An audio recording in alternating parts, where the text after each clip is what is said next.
अस्सलाम वालेकुम, this is Rafi Naqvi. Welcome to my YouTube channel. मैंने आज सोचा कि मुझे बहुत सारे क्वेश्चंस आते हैं जब रमज़ान शुरू होता है। तो क्वेश्चंस जो होते हैं वो डिफरेंट तरह के होते हैं। कोई डाइट के बारे में पूछता है, कोई एक्सरसाइज के बारे में पूछता है। तो मैंने कहा कि कुछ उसमें से जो सवालात हैं उनके जवाब मैं आज आपको दे दूँ। तो उसके लिए आपको वीडियो को एंड तक देखना होगा कि इसके अंदर मैं क्या डिस्कस करने वाली हूँ, रमज़ान के हवाले से हम क्या बात करने वाले हैं। मेरे पास जो ज़्यादा मैंने इसलिए क्वेश्चंस लिख लिए थे बाकायदा कि मैं कोई चीज़ मिस ना कर दूं। मेरे पास सबसे पहला क्वेश्चन ये आता है कि जब हम एक्सरसाइज कर रहे होते हैं तो क्या रमज़ान के अंदर एक्सरसाइज की कोई इंटेंसिटी चेंज होती है? क्या उतनी ही एक्सरसाइज करनी है? क्या करना चाहिए? पहली चीज़ तो अगर आप रमज़ान में स्टार्ट ले रहे हैं और एक्सरसाइज का आपको मोटिवेशन आई, आपने कहा मैंने एक्सरसाइज करनी है और मैंने वेट रिड्यूस करना है, तो मैं आपको ये कहूँगी कि पहली चीज़ तो रमज़ान का जो एसेंस है, वो जो मैसेज है, उसकी ज़रा कोशिश करें कि वो एब्जॉर्ब किया जाए। नंबर 2 पर आपकी फिटनेस आती है, क्योंकि रमज़ान में वैसे ही आपको बॉडी को डिटॉक्स किया जाता है, जो उसका एक तरीका है फास्ट करने का। अब सारी दुनिया एक तरह से इंटरमिटेंट फास्टिंग पर आ गई है और हमें बहुत अरसा पहले ही इस चीज़ के बारे में हमारे मज़हब में बता दिया गया था कि आप रोज़े रखें। उससे आप डिटॉक्स भी हो जाती है आपकी बॉडी, आपका सिस्टम प्योरीफाई हो जाता है, और साथ ही साथ जिन लोगों को एंजाइटी वगैरह के इश्यूज होते हैं वो भी इसकी वजह से सॉल्व होना शुरू हो जाते हैं। तो अब आती है आपकी फिजिकल फिटनेस की बात। जब आप इंटरमिटेंट फास्टिंग या वैसे भी कोई रोज़ा रख रहे होते हैं तो आपकी बॉडी जो है वो कीटोसिस में चली जाती है। आप इसको गूगल कर सकते हैं कि मैं क्या बात कर रही हूँ। तो इस प्रोसेस में जब आप एक्सरसाइज करते हैं तो आपका जो फैट है वो ज़्यादा से ज़्यादा बर्न होता है। क्यों? क्योंकि बॉडी के पास एनर्जी के लिए कोई और चीज़ एक्सटर्नल सोर्स मौजूद नहीं, यानी कि आपने खाना नहीं खाया हुआ, तो जो भी आपकी बॉडी में स्टोर्ड फैट है वो उसको यूज़ करेगी और उस टाइम पर आपका फैट जो है वो लॉस, जिसे हम कहते हैं फैट लॉस, आपकी जो बॉडी है उस प्रोसेस में चली जाएगी। तो अब बात आती है कि जी कितनी एक्सरसाइज करनी चाहिए। मैं हमेशा कहती हूँ अगर आपने स्टार्ट लिया है तो रमज़ान में स्लोली स्टार्ट करें, यानी आप पहले 5 दिन या पहले 10 दिन आप क्या करेंगे, आप सिर्फ और सिर्फ हल्की फुल्की वॉक करेंगे। 15 मिनट 30 मिनट तक लेके जा सकते हैं, लेकिन हल्का हल्का आप स्टार्ट करेंगे। कुछ दिनों बाद आप उसको जॉगिंग में बदल देंगे, यानी 5 दिन अगर आप वॉक कर रहे हैं तो 5 दिन के बाद आप उसको जॉगिंग में बदल दें। और कुछ अरसे बाद यानी कि रमज़ान के एंड तक आप रनिंग तक जा सकते हैं, या अपनी कुछ बॉडी वेट एक्सरसाइजेज में आपको सेट भी दूंगी एंड पर कि आपको कौन सा सेट है जो एक्सरसाइज का आपको उसके अंदर ऐड करना होगा।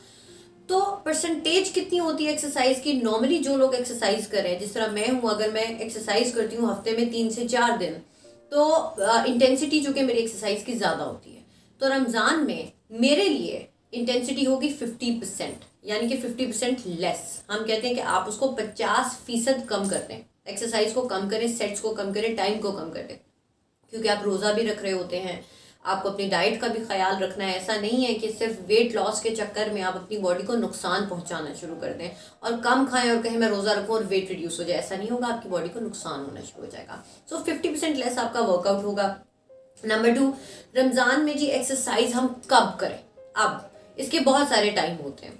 टाइम क्या होगा जी? पहला टाइम आपके पास होता है सहरी से पहले, ताकि आपको एक मील मिल जाए उसके बाद। नंबर 2, अक्सर लोग कहते हैं कि सहरी के बाद, लेकिन ज़्यादातर मैं इसको रेकमेंड नहीं करती, क्योंकि बहुत सारे लोगों को एंजाइटी के इशू होते हैं, बहुत सारे लोगों को कोई मेडिकल कंडीशन है, जो डायबिटिक है, उनके लिए बहुत चैलेंजिंग ये चीज़ हो जाएगी। मैं वो बात करूँगी जो प्रैक्टिकल है। अब आपके पास दूसरा टाइम आता है इफ्तार से पहले। वही बात, आपकी बॉडी कीटोसिस में है, वो बेस्ट टाइम होता है। लेकिन अगर तो आपको लो ब्लड प्रेशर या ऐसा कोई इशू है, या आप प्रेग्नेंट हैं, तो आप डॉक्टर से पूछकर इस टाइम को अवेल करेंगे, ये अपॉर्चुनिटी को, जी इस टाइम पर मैं जाऊंगी एक्सरसाइज करने। दूसरा टाइम आपके पास आता है, अगर आपने क्रेजी किस्म का वर्कआउट करना है तो आप कब करेंगे? इफ्तार के बाद। वो भी ये नहीं कि इफ्तार आपने अच्छी खासी की और 2 घंटे से पहले पहले। मैं हमेशा कहती हूँ जब भी खाना खाया हो, चाहे इफ्तार हो या रमज़ान के अलावा भी अगर मैं बात करूँ, आपने खाना खाया हुआ, आपके पेट में खाना है और आप कहते हैं कि अब हम वॉक करेंगे, जॉगिंग करेंगे, एक्सरसाइज करेंगे, ऐसा नहीं होता। आपको अपनी बॉडी को रेस्ट देने की ज़रूरत है। रिफ्लक्स होना शुरू हो जाएगा और भी प्रॉब्लम्स आना शुरू हो जाएंगे। तो 2 घंटे तो एटलीस्ट, जो एथलीट्स हैं, जो एक्सपर्ट्स हैं, वो 1 घंटे बाद भी एक्सरसाइज कर सकते हैं, लेकिन नॉर्मल लोगों की अगर मैं बात करूं तो 2 घंटे बाद आप एक्सरसाइज कर सकते हैं। अगर आपको क्रेजी वाला वर्कआउट करना है, वेट ट्रेनिंग करनी है, तो ऑब्वियसली तब वो इफ्तार के बाद होगी। माइल्ड एक्सरसाइज करनी है तो इफ्तार से पहले कर सकते हैं या सहरी से पहले कर सकते हैं। लेकिन फिर वही बात, आप अपने सेट्स को, अपनी रेप्स को कम कर देंगे, इंटेंसिटी को कम कर देंगे। नंबर 2, ये जो नंबर 3 मेरे पास एक क्वेश्चन आता है कि जी हमें डिहाइड्रेशन बहुत हो जाती है, तो वो हम किस तरह करेंगे। मैंने तो ये किया कि मैं सहरी में बहुत ज़्यादा पानी पी लेती हूँ ताकि मेरी बॉडी जो है वो सारा दिन उस पर गुजार सके, लेकिन ऐसा तो नहीं होता।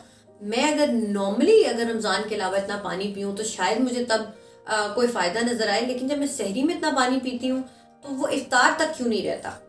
आपकी जो किडनीज हैं वो 0.8 लीटर्स या 1 लीटर आप समझ लें, या इससे भी कम समझ लें, वो 1 आवर में बर्दाश्त कर सकती है, यानी कि उसको फ्लश कर सकती है इतने पानी को। अब आपकी हमारी बॉडी पानी स्टोर नहीं करेगी, जो भी चीज़ एक्स्ट्रा होगी वो फौरन से उसको बाहर निकालेगी। तो हमें होता है कि शायद हम कहीं स्टोर कर रहे हैं पानी, ऐसा नहीं होगा। आपको पानी उतना ही पीना है जितना आपके लिए बना है। कैलकुलेटेड वाटर के हवाले से मैं बात बहुत दफ़ा कर चुकी हूँ, लेकिन आपको भी बता देती हूँ, अभी भी बता देती हूँ कि जितना वेट आपका पाउंड्स में है उसको आप 2 पर डिवाइड करेंगे, वो आउंसेस आएंगे, उन आउंसेस को आप कप्स में डिवाइड कर दें, वो आपके वेट के मुताबिक, आपकी बॉडी के मुताबिक पानी होगा, और वही आपको रमज़ान में पीना है। अब डिहाइड्रेशन अगर आपको हो गई, इफ्तार में डिहाइड्रेशन आपको फील हो रही है या नहीं, आपने इफ्तार के अंदर नींबू पानी का इस्तेमाल करना, लेकिन उसमें चीनी ना हो। हम होता है लेमनेड बना रहे हैं, चीनी भी डाल रहे हैं, आप मिंट का इस्तेमाल कर सकते हैं। आप हल्का सा नमक इसलिए डालेंगे और लेमन इसलिए यूज़ करें कि आपके जो इलेक्ट्रोलाइट्स हैं वो बैलेंस हो जाए। जो सारा दिन के अंदर ज़ाहिर है थोड़ा सा इम्बैलेंस आता है कि एक नॉर्मल रूटीन नहीं होती है हमारी, और हम सारा काम भी कर रहे होते हैं, स्पेशली जो मेल्स हैं या आप कह रहे हाउस वाइफ्स हैं या वर्किंग वुमेन भी हैं, वो काम भी साथ साथ कर रहे हैं, और गर्मी भी है, स्पेशली गर्मी के रोज़े ज़रा थोड़े से चैलेंजिंग होते हैं। अब बारी आती है हमारे पास कि जी कुछ सेट ऐसा बताए कि हम कौन सी एक्सरसाइज करें। मुझे नहीं पता कि मैंने क्या एक्सरसाइज करनी है, तो ठीक है, वो ख़वातीन या मर्द हज़रात जो घर में भी एक्सरसाइज करें, जिम में भी आप कर सकते हैं। तो एक सेट मैं आपको बता देती हूँ जो मैंने आपके लिए रेडी किया है कि नंबर 1, हर चीज़ जो होगी वो आपने 15 से 30 सेकेंड्स तक करनी है। 2 से 3 सेट्स कर सकते हैं, लेकिन आप इसको भी कम कर सकते हैं अगर आपको ये ज़्यादा लग रहा है। आप जॉगिंग प्लेस करेंगे, मैं कहूँगी 15 सेकंड करें, 2 से 3 दफ़ा इसको दोहराएं। जंपिंग जैक्स करें, 12 से 14 जंपिंग जैक्स करें। उसके बाद हाई नीज़ भी आप कर सकते हैं। हाई नीज़ वो भी लो इम्पैक्ट, मैं सारे लो इम्पैक्ट बता रही हूँ बिकॉज बहुत सारे ऐसे लोग जो मुझे देख रहे हैं, हो सकता है आपको जॉइंट का इशू हो सकता है जॉइंट पेन का इशू हो, कार्टिलेज लॉस का इशू हो, या आर्थराइटिस की जिसकी हम बात करते हैं, तो मैं उसमें नहीं कहूँगी कि आप जंप्स करना शुरू कर दें, या अगर वेट थोड़ा सा ज़्यादा है तो तब भी ये थोड़ी सी चीज़ एक डेंजरस होती है, सो वो मैं उससे आपको सेफ रखना चाहती हूँ। इसके अलावा जंपिंग जैक्स के बाद आपके स्क्वाट्स आते हैं। स्क्वाट्स बिगेस्ट मसल पे काम करेगा, यानी कि आपकी लेग्स, और जब जैसे ही आप बिगेस्ट मसल पे काम करते हैं ज़्यादा फैट लॉस होता है, बिकॉज आपके हार्मोन्स जो हैं वो एलिवेट हो जाते हैं। इसके अलावा लास्ट एक्सरसाइज आप करेंगे प्लैंक। प्लैंक को भी आप 15 से 30 सेकंड तक लेकर जा सकते हैं, 2 से 3 दफ़ा। सो ये आपका सेट होगा जो कि मोर देन इनफ है। अगर आप लोग मेरी तरह योगा करने वाले लोग हैं, बाय द वे मैं योगा और एक्सरसाइजेस दोनों को कई दफ़ा मिलाकर भी कर रही होती हूँ, लेकिन जो लोग सिर्फ योगा करते हैं उनके लिए बैक बेंड्स ज़्यादा बेहतर होंगे, बिकॉज बैक बेंड जैसा कैमल पोज है वो आपकी बॉडी में पानी को फिर भी जिस तरह होता है कि एक डिहाइड्रेशन आपको हो रही है, वो डिहाइड्रेशन नहीं होने देगा। ये मतलब नहीं कि पानी को स्टोर करेगा, नहीं, ऐसा बिल्कुल नहीं होगा। जिस तरह का सिस्टम आपकी बॉडी का है आप उसके साथ खेल नहीं सकते। तो उसमें सिर्फ आपका योगा आप बैक बेंड्स करेंगे, जिस तरह आपका कैमल पोज है, आपका रिवर्स प्लैंक आता है, दूसरा आप स्पाइनल ट्विस्ट कर सकते हैं, साइड स्ट्रेच कर सकते हैं, इसके अलावा आप चाइल्ड्स पोज कर सकते हैं। सारी चीज़ें आप 15 से 20 सेकंड तक करेंगे। अगर आप रमज़ान में आपने स्टार्ट लिया, अगर आप पहले एक्सरसाइज कर रहे हैं तो आप 30 सेकंड तक इसको कर सकते हैं, और अगर आप एक्सपर्ट हैं तो 30 सेकंड से ऊपर जा सकते हैं। और रमज़ान के बाद तो ऑब्वियसली आप 1 मिनट से 5 मिनट तक इस चीज़ को दोहरा सकते हैं। इसके अलावा कोबरा पोज आप करेंगे। मैं हमेशा कहती हूँ वज्रासन। वज्रासन वो वाहिद आसन है योगा के अंदर जो आप खाली पेट भी कर सकते हैं। तो आप अगर वज्रासन में बैठकर खाना खाते हैं तो आपकी डाइजेशन बिल्कुल ठीक रहती है, यानी कि खाने को जिस तरह से हजम होना चाहिए वो उस तरह से हजम होगा। सो ये चीज़ें अभी फ़िलहाल जो मेरे पास जो मुझे याद थे, आपके क्वेश्चंस मैंने सोचा कि ज़रा मैं उनका जवाब दूं, थोड़ा डिटेल भी हो लेकिन बहुत लंबा ना हो जाए हर चीज़ का जो जवाब है, लेकिन मैंने कोशिश की कि थोड़ा सा उसको डिटेल में भी आपको जवाब दे दूं। इसके अलावा अगर आपका कोई सवाल हो तो आप मुझसे पूछ सकते हैं। ज़ाहिर है मुझे आपकी हेल्प करके बहुत खुशी होती है, आप लोगों को गाइड करके, आप लोगों से सीखने को मुझे बहुत कुछ मिलता है, बिकॉज इतने सवाल जब आते हैं तो हम लोग सोच रहे होते हैं कि अच्छा इसका जवाब किस तरह से देना है, जनरलाइजेशन में बहुत ज़्यादा जवाब ना दे दूँ। अगर कोई और ऐसा कोई इंसान देख रहा है जिसको कोई मेडिकल कंडीशन हो, तो इसलिए मैं साथ साथ बता देती हूँ कि आप अपने डॉक्टर से ज़रूर पूछें कि खुदा ना खास्ता अगर आप किसी मेडिकल कंडीशन से गुजर रहे हैं तो आपको पहले अपने वालिद से पूछना चाहिए, उसके बाद आप फिटनेस एक्सपर्ट की राय लेंगे, या उसके बाद आप न्यूट्रिशनिस्ट के पास आते हैं तो पहले अपने डॉक्टर के पास जाए। अब ये थी मेरी एक छोटी सी वीडियो, नहीं थी हमेशा सुलाफे की जहाँ वीडियो इतनी ज़्यादा वीडियो होती है वो। बहरहाल आई होप कि आपने इस वीडियो को एंजॉय किया होगा और आपके लिए ये बेनिफिशियल साबित होगी, बिकॉज बहुत सारे ऐसे क्वेश्चंस हैं जो क्लियर हो गए होंगे, और अगर मैं किसी क्वेश्चन को भूल गई हूँ तो आप please feel free to message me. आप मुझे कमेंट भी कर सकते हैं, कमेंट बिलो अपना फीडबैक भी दें, वीडियो को लाइक करें, मेरे चैनल को सब्सक्राइब करें, शेयर करें अपने फ्रेंड्स एंड फैमिली से। लेकिन एक मैसेज मैं हमेशा जो आप लोगों को एंड पर देती हूँ, हमेशा जो रमज़ान की जब हम बात करते हैं तो प्लीज़ उसके एसेंस को एंजॉय किया करें। हमारा ये होता है कि हमारा गोल सबसे पहले कुछ और है, नहीं, हमने उसके एसेंस को एंजॉय करना है, इबादत। और साथ ही साथ चूंकि मैं फिटनेस एक्सपर्ट हूँ तो ज़्यादा इस चीज़ पर बात नहीं करूँगी, लेकिन अपनी फैमिली के साथ एंजॉय करें इन मोमेंट्स को।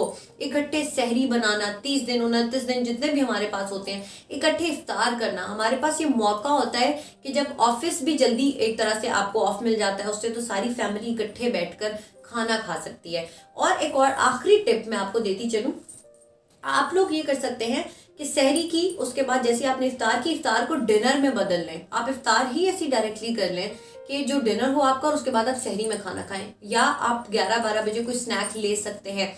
एक और चीज़ आप कर सकते हैं कि आप इफ्तार में अगर हल्का फुल्का खजूर या कोई भी फ्रूट चाट या बिल्कुल एक लाइट सा खाना खा रहे हैं, तो डिनर आपने जब भी करना है 9 बजे कर रहे हैं या उससे थोड़ी देर बाद कर रहे हैं, तो वो थोड़ा लाइट कर दें। यानी कि रमज़ान में भी कोशिश करें कि आप जितना कम खाएंगे या जितना हैवी फूड को अवॉइड करेंगे उतना ही आप लाइट फील करेंगे, उतना ही आपकी कैलोरीज भी बर्न होगी। कि जो लोगों का गोल है फिटनेस वो उनको अचीव वो कर लेंगे 30 दिन के अंदर। लेकिन ये सिर्फ 30 दिन की कहानी नहीं है। रमज़ान हमें जो भी सिखाता है वो हमने पूरा साल उसको प्रैक्टिस करना है, हर साल इसको हमने रिपीट करना है, ताकि आने वाले तमाम सालों में हम इस तरह के एक अच्छे इंसान बने और उसी एनर्जी को सोसाइटी में पास ऑन कर सकें और जनरेशन्स में भी पास ऑन कर सकें पॉजिटिव एनर्जी को। सो मैं एक बार फिर से ही कहूँगी, subscribe to my channel. This is Sulafi Naqvi signing off. अपना आप बहुत सारा ख्याल रखें। हैप्पी रमदान। अल्लाह हाफ़िज़।